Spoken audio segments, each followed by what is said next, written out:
இயேசு கிறிஸ்துவின் இனிதான நாமத்தினாலே உங்கள் ஒவ்வொருவரையும் தேவனுடைய ஜீவனுள்ள வார்த்தையின் மூலமாய் இந்த நாளிலே சந்திப்பதில் நான் கர்த்தருக்குள் மகிழ்ச்சி அடைகின்றேன்.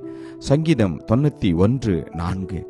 அவர் தமது சிறகுகளாலே உன்னை மூடுவார், அவர் சட்டைகளின் கீழே அடைக்கலம் புகுவாய், அவருடைய சத்தியம் உனக்கு பரிசையும் கேடகமாகும். Amen. Psalms 91:4. He shall cover you with his feathers, and under his wings you shall take refuge. His truth shall be your shield and buckler. Amen. கர்த்தருடைய நாமம் மகிமைப்படுவதாக. உன்னதமானவரின் மறைவில் இருக்கிற நாம் ஒவ்வொருவரையும் அவர் அற்புதமாய் ஆச்சரியவிதமாய் நம்மை அவர் பாதுகாத்து வருகின்றார்.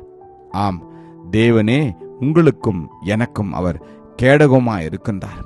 பிறந்த நாள் முதல் கொண்டு இந்த நாள் வரையும் ஒவ்வொரு நாளும் ஒவ்வொரு வருடமும் உங்களையும் என்னையும் அற்புதமாய் பாதுகாத்து வந்திருக்கிறார். அநேக ஆபத்துக்கள் வந்தன, போராட்டங்கள், வியாதிகள், பாடுகள் வந்தன. ஆனாலும் அவர் உங்களை ஒரு கோழி தன் குஞ்சுகளை எப்படி தன்னுடைய செருகின் கீழே வைத்து பாதுகாக்கிறதோ, அதற்கு எப்படி அடைக்கலமும் கேடகமாக இருக்கிறதோ, அதே போல நம்மை அவர் அற்புதமாய் பாதுகாத்து வருகின்றார். சூழ்நிலைகள் அநேகமாய் உங்களை எதிர்த்து வந்திருக்கலாம், போராட்டங்கள் வந்திருக்கலாம், பாடுகள் வந்திருக்கலாம். ஆனாலும் கர்த்தர் இன்னும் ஜீவிக்கிற தேவனாய் இருந்து உங்களை அவர் அற்புதமாய் பாதுகாத்து வருகின்றார். இரவில் உண்டாகும் பயங்கரத்திற்கும், பகலில் பறக்கும் அம்புக்கும், இருளில் நடமாடும் கொள்ளை நோய்க்கும், மத்தியானத்தில் பாழாக்கும் சங்காரத்திற்கும் பயப்படாதிருப்பாயாக. ஏன், நான் உனக்கு கேடகமும் உனக்கு மகா பெரிய பலனுமாய் இருக்கிறேன் என்று கர்த்தர் சொல்கிறார். எனவே இந்த நாளிலே நீங்கள் எதை குறித்தும் பயப்பட வேண்டாம். பக்கத்தில் 1000 பேரும் வலது புறத்தில் 10,000 பேர் விழுந்தாலும் அது நம்மை அணுகாது என்று கர்த்தர் சொல்கிறார்.